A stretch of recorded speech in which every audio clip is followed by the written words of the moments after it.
Good day everyone, we are BSBA students and we are here at Pastel, Cebu City to interview some of the vendors who are making and producing a hanging rice. So,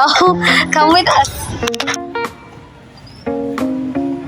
Kami tayo kantig kami sa UC nga mga estudyante niya project na mo sa karaganing sa mga operation sa business ba nga among gipili kay kaning puso ang hanging rice kay mga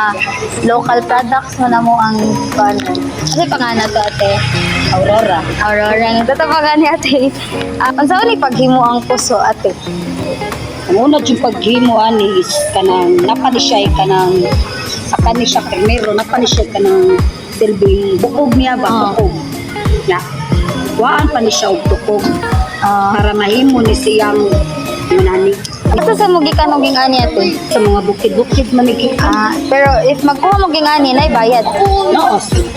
pila sa dam kaya ako tigimo ra naaman jud siya tagiya jud kaya ako tigimo ra ko hindi mo niya kabo sa magluto gingani dili man sa din niyo i-deliver ay ano ba ay sa sila rin magluto para man tag tagiya jud so sila si magluto di ay ay magluto silbing maghimo ra mi ani na ara mi tag 25 ang 100 ka buok makahimo ka 100 nara kay gitsko ko mo na inyo ha mo na isuon mo na so ninyo lain sa nagsuol sa pagpanod ug bugas lahi sa luto lain ang pagbaligya sa lahi ug siya tuyok ang kana kay nani ra masayon siya pagimo nara ni siya pagimo dali ra sa siya sa kapatid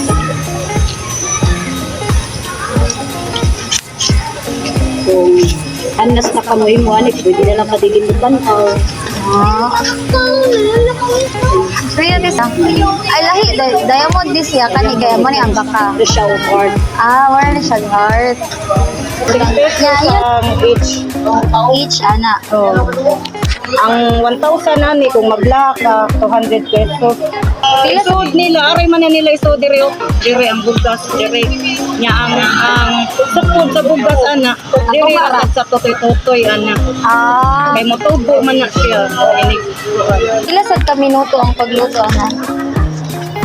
o pabukal pa man daan ng tubig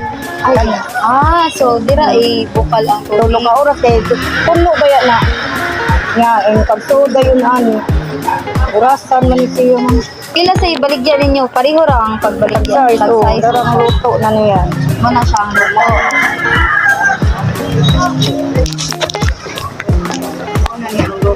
ang mga maninda kayo ko ng mga sumay sa kolon market sa una tapos lubuwa matos labuwa pila sa kanang bayad ninyo ani sa paghimo ati ang 1,000 kini 25 ba ni